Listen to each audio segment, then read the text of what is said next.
Facts Verse presents. These 20 artifacts are shrouded in secrecy, but they're all supposedly stashed in the Vatican. The Catholic Church is known for its secretiveness, and this extends to the Vatican itself. Inside there are 53 miles of shelving with 35,000 volumes. There are plenty of religious relics in the stockpile, along with historical documents that highlight the turning points in the timeline of humankind. These 20 artifacts are shrouded in secrecy, but they are all supposedly stashed in the Vatican. The letter that started the Protestant Reformation. Martin Luther, a theology professor, didn't agree with the way that the Catholic Church promised its followers that they could go to heaven. If you purchased a plenary indulgence, it was believed that it would reduce the punishment that you or your loved ones would receive for their sins. In 1517, Luther penned his 95 Theses, which disputed everything that the Catholic Church had been wrongly telling their followers. He considered himself a member of the Catholic Church, but he still shared his views. Luther didn't realize that by sharing the 95 Theses that he would begin the Protestant Revolution. There is a letter in the Vatican vaults from then Pope Leo X that responded to Luther's complaints and banished him from the Church. This gave Luther a chance to start his own religion. A possible link between Pope Pius XII and the Nazis. A historian from Brown University, David Kurtzer, had the rare chance to explore the Vatican vaults. Based on what he found, Pope Pius XI asked Italian dictator Benito Mussolini to protect the Catholic interests in the country. In exchange, he would turn a blind eye to Mussolini's state-led anti-Semitic campaigns. When Pope Pius XII took over in 1939, it's possible that he had links to the Nazis. It's believed that the head of the Catholic Church had supported Hitler the same way that Pius XI was when vouching for Mussolini. Professor Kurtzer thought that the evidence of this was hidden away in the vaults, but due to their professionalism in the field, the staff didn't destroy it. The papal bull that split North America between Portugal and Spain. When Christopher Columbus pitched his journey to the New World to King John II of Portugal, he didn't think that Columbus had calculated the journey correctly. Thanks to the support from Spain's Queen Isabella and King Ferdinand, Columbus made it to the New World and back. When Columbus made the trip successfully, King John II claimed that he violated a treaty and that Portugal was entitled to some of the land that he discovered. Spain and Portugal were claiming the new land, and it could have been a significant conflict, so Pope Alexander VI stepped in. He issued a papal bull, and as the Catholic Church's highest-ranking member, he divided the land between the European countries. Evidence of a predicted apocalypse. In 1917, 3 young cousins were working as shepherds in Portugal. During their time in the countryside, they claimed to have met the actual Virgin Mary. She entrusted the 3 children with 3 secrets. One of the shepherds, Lucia Santos, revealed 2 of them in 1941. She said she wasn't ready to share the 3rd secret. In 1943, a bishop demanded that Lucia write down the last secret. She said she would if the church promised not to open it until 1960. There were many rumors of what the 3rd secret could be. Some believed that it was about a nuclear holocaust or impending natural disasters. Others believe that the secret that she wrote down, which is held in the Vatican vaults, reveals the details of the apocalypse. King Henry VIII's annulment request from his first marriage. When King Henry VIII was married to Catherine of Aragon, he was having an extramarital relationship with Mary Boleyn. It's believed that during this time, his mistress had 2 of the king's children.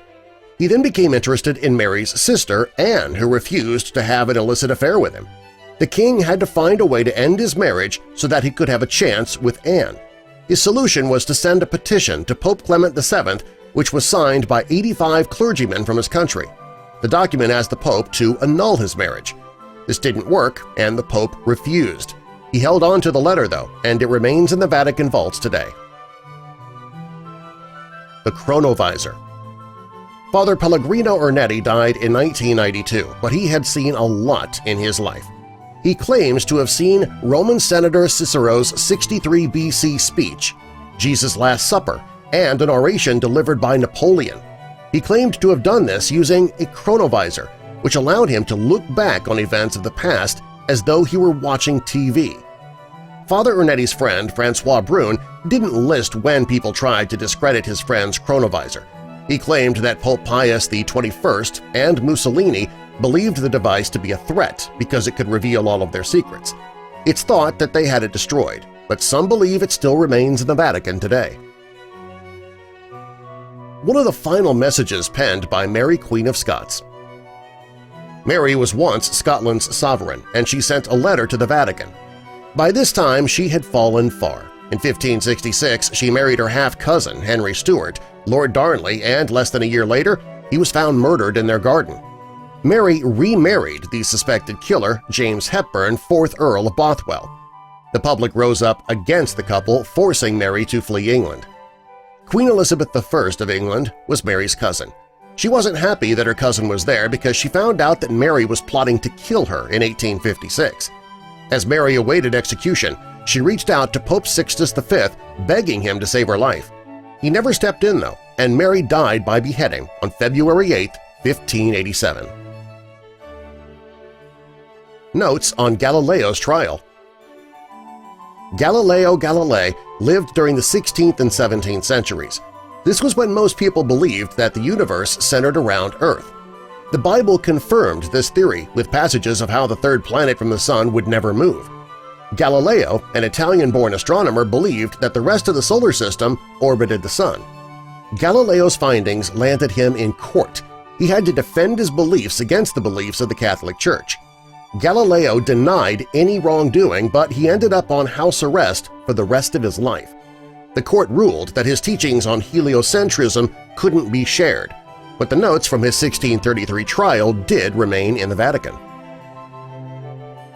Alien skulls. Catholics don't have any strong opinions about life existing on planets other than Earth. They believe that it is possible because God had already proven himself to be endlessly creative. There are rumors that the Vatican vaults contain proof that life does exist on other planets. It's believed that the Catholic Church has hidden the skulls of aliens in the Vatican. If that type of evidence does exist, it would be more shocking than an actual UFO sighting. A letter informing the Pope of a Swedish Queen's conversion. Queen Christina reigned over Sweden from 1632 to 1654. She left the throne for a few reasons. First, her overspending almost brought the country to financial ruin. Also, she decided to drop her Lutheran faith to become a Catholic. When Queen Christina left her royal duties behind, she announced her decision in a letter to the Pope. She moved from Sweden to Rome, and she's one of the few women to be buried at St. Peter's Basilica in the Vatican City. The letter that she sent to the Pope still remains in the Vatican 400 years later. A letter from the Dalai Lama requesting protection for missionaries in Tibet. The 7th Dalai Lama of Tibet reigned over the country as its spiritual leader from 1720 to 1757. At the same time, Pope Clement XII held the highest rank in the Catholic Church. During this time, he earned a reputation for growing the papal purse. By doing this, he saved enough money to fix up basilicas and build Rome's famous Trevi Fountain. Despite living in different worlds, the Dalai Lama reached out to the Pope when Catholics in Tibet needed his protection. He requested security measures for a group of Franciscan missionaries who had traveled to his country. The letter that he sent still remains in the Vatican. Records of what the Illuminati will do next.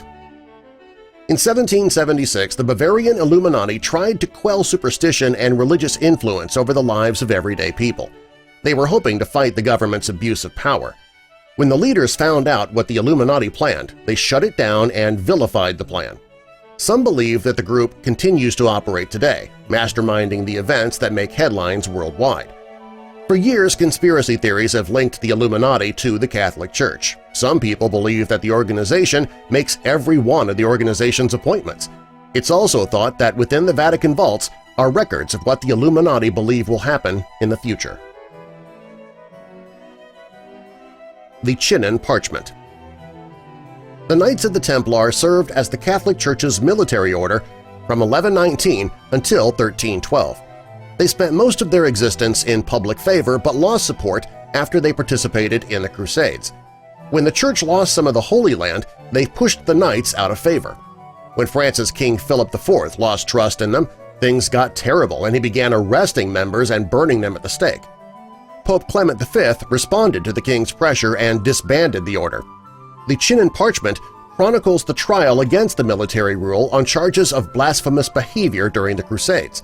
The paper was rediscovered in the Vatican vaults in 2001 in a box with other nondescript documents. The Doctrine confirming that Mary immaculately conceived Jesus. In the Christian faith, the original sin occurred when Adam and Eve ate the forbidden fruit in the Garden of Eden. According to the Church, this choice had a ripple effect, and now humankind often sins. The Virgin Mary is one, however, who supposedly had no original sin and was able to give birth to the Christ through Immaculate Conception. Catholics have believed in Immaculate Conception since it occurred, but it wasn't written down until 1854. Pope Pius IX wrote the papal bull that confirmed the conception of Mary without original sin. Today, Catholic practitioners celebrate what's known as the Solemnity of Immaculate Conception on December 8th of every year due to this paper. It remains protected in the Vatican vault to this day. Religious documents dear to the Essenes. The Essenes is a mystical sect of the Jewish faith who lived in their own community separate from society. Ancient philosophers made a record of them. The Bible's New Testament makes no mention of the group, which led some people to believe that they are the ones who wrote the Bible. Many of their beliefs align with those of Jesus. They emphasized goodwill and charity, along with the importance of baptism. Bishop Edward Bordeaux-Zegeli was sifting through the Vatican vault in 1923 when he discovered an ancient document written in Aramaic. He claimed that he had found the tenets of the Essenes. However, nobody reported finding evidence within the vaults, and the bishop's visit is not on record, so there's no proof that the manuscript actually exists. A work-related complaint from Michelangelo. Michelangelo di Lodovico Buonarroti Simone's artistic influence was so well known that he only had to go by the name Michelangelo. And thank goodness, because wow, that's a mouthful. He painted and sculpted in a way that changed the creation of Western art forever. Many considered him to be a Renaissance man. Michelangelo's most famous work is paintings on the ceiling of the Sistine Chapel, which sits at the borders of the Vatican City.